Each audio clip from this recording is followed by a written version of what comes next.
두 번째 큐브의 키워드는 왜라는 키워드를 가지고 왔습니다. 지난해 추미애 당시 법무부 장관이 윤석열 전 검찰총장에게 내린 정직 2개월의 징계 처분을 놓고 1심 결과가 나왔습니다. 1심의 결과는 정당하다라는 판단인데요. 재판부의 판단 배경까지 두 분과 함께 짚어보도록 하겠습니다. 윤 전 총장이 추미애 전 법무부 장관이 재직하던 지난 12월에 법무부로부터 정직 2개월의 처분을 받았습니다.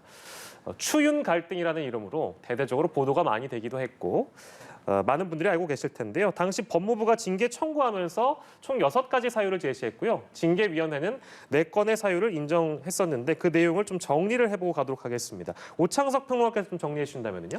네, 그 당시에 이제 추미애 전 장관이었었죠. 윤석열 당시 검찰총장을 상대로 여러 번의 수사 지휘권을 또 발동을 했었고 윤석열 총장이 검찰을 장악을 하고 있다 또는 사유화하고 있다 또는 다른 어떤 봐주기 수사를 하고 있었다. 여러 가지 의혹을 제기했었고 마지막에 가장 크게 터졌었던 부분은 이제 판사 사찰 문건에 대한 내용이었습니다. 여러 가지 이유로 이제 징계를 하기 위해서 이제 징계를 내렸고 그 부분에 대해서 대검찰청의 수사정보정책관실의 주요 사건 재판부 사찰 의혹 문건 작성 배포, 그러니까 재판부 사찰 하나가 있고요. 채널A 사건과 관련된 감찰 방해와 수사 방해 이 세 가지가 있고요. 마지막으로 검사로서의 정치적 중립 훼손 4건을 그대로 현재 인정을 해서 그 당시 추미애 전 장관이 내렸었던 징계는 정당했었다라고 이제 판단을 최종적으로 내린 것입니다. 그 이번 재판의 쟁점은 그렇다면 무엇이었다고 봐야 될까요, 변호사님? 이게 굉장히 조금 좀 얘기가 많았던 사건이죠. 네네. 그래서 그때 당시 상황을 조금 설명을 드리자면 이제 11월 24일 날 처음에 추미애 전 장관이 이 윤석열 전 총장에 대해서 직무 배제를 이제 명령을 했었고 그에 대해서 이제 집행 정지 신청을 윤석열 전 총장 측에서 해서 12월 1일 날 인용이 됩니다. 그래서 다시 총장 업무에 복귀를 했는데 그리고 얼마 안 있어서 지금 말씀하신 이런 징계 사유 관련해서 6가지 징계 사유가 있고 이 부분 관련해서 징계를 내리겠다라고 해서 징계위원회가 이제 돼서 징계위원회에서 의결이 12월 14일 날 이루어집니다. 그래서 12월 14일 날 이 6가지 징계 사유 중에 2가지 사유, 이제 뭐 총장으로서의 감찰 불응이라든지 그리고 감찰 방해라든지 그리고 이런 뭐 언론사 사주와의 부적절한 만남 이 부분은 뭐 징계 사유는 되는 것으로 보이지만 뭐 징계하지 않음 이렇게 해서 빠지고 나머지 4가지 부분을 인정을 했었는데 이와 관련해서 이제 윤석열 전 총장 측에서 집행정지 신청을 하면서 어떤 거를 주장을 했었냐면 이게 이 징계 사유 자체가 이 실제 사실이 아님에도 불구하고 인정이 된 것이 부당하다라는 부분이 하나가 있었고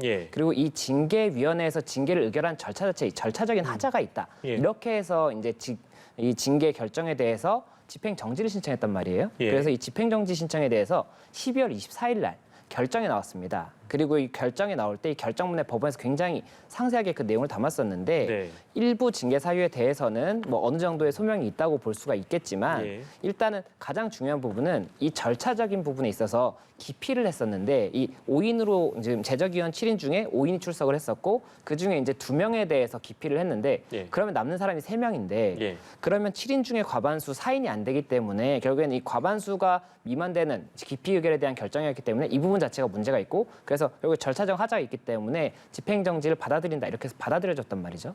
근데 그렇게 했었는데 지금 1심에서는 그 판결을 다시 뒤집혔다고 볼 수가 있는 부분이기 때문에 이 부분 관련해서는 이제 그럼 절차적 하자를 1심 법원에서는 이게 문제가 없다라고 본 것인지 그리고 이런 징계 사유에 대해서도 어느 정도까지 그러면 좀 이유가 있다라고 본 것인지 이 부분이 조금 쟁점이 될 것으로 보이고 특히 징계 사유 중에 일부 사건들은 이제 형사 사건으로 별도로 또 이제 진행이 되고 있거든요. 그래서 그런 부분들에 대해서도 어느 정도 이 형사 사건이 진행이 되느냐에 따라서 이 1심 결정이 뭐 나중에는 또 뒤집어질 수도 있는 것이고 아니면 유지가 될 수도 있는 부분이기 때문에 이런 부분들이 여러 가지로 좀 쟁점이 될 것으로 보이고 지금 법원에서는 이와 관련해서 뭐 별다른 이유를 얘기를 안 했다라고 하고 있기 때문에 그 부분 관련해서도 어떠한 이유 때문인지 판결문이 나오면 조금 더 상세하게 좀 알 수 있지 않을까 생각이 됩니다. 재판부는 법정에서 구체적인 판결 사유를 밝히진 않았다라고 현 시점까지는 이제 전해지고 있어서 어떤 이 재판부의 판단을 상세하게 지금 우리가 여기서 분석하기는 좀 어려운 실정이기도 하고요. 그리고 이건 1심 판결이기 때문에 만약에 윤 전 총장 측에서 다시 이의를 제기한다면 뭐 2심으로도 갈 수 있는 그런 상황인 것이죠.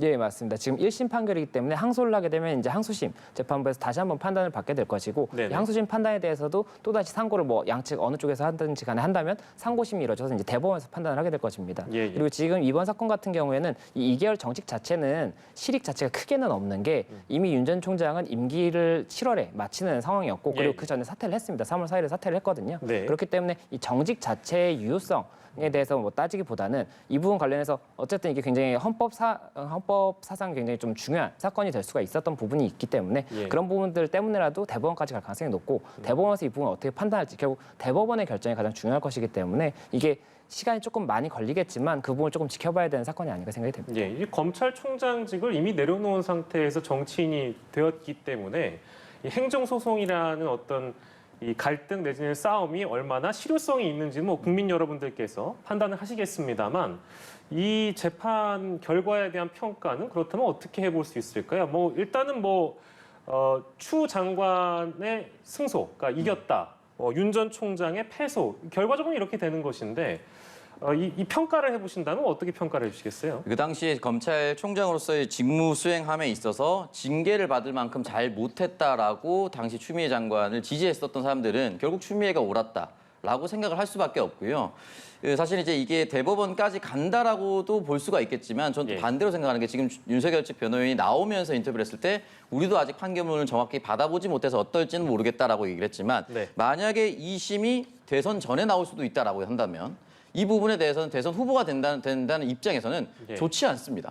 검찰총장도 2개월 정직을 받을 사람이 무슨 대통령을 수행하느냐라는 예. 얘기고 검찰총장 재임 시절에도 판사를 사찰했는데 대통령이 되면 뭐든 뭔 사찰을 하지 못하겠느냐라는 예. 곧바로의 정치적 공격을 받을 수도 있거든요. 그렇기 때문에 이 부분에 대해서는 조금 더 고민을 많이 해야 될 거고 결과적으로 지금 현 시점에서는 윤석열 총장이 검찰총장으로서의 직무를 함에 있어서 예. 공정하지 못했다라는 것은 또 한 번 드러난 것이다.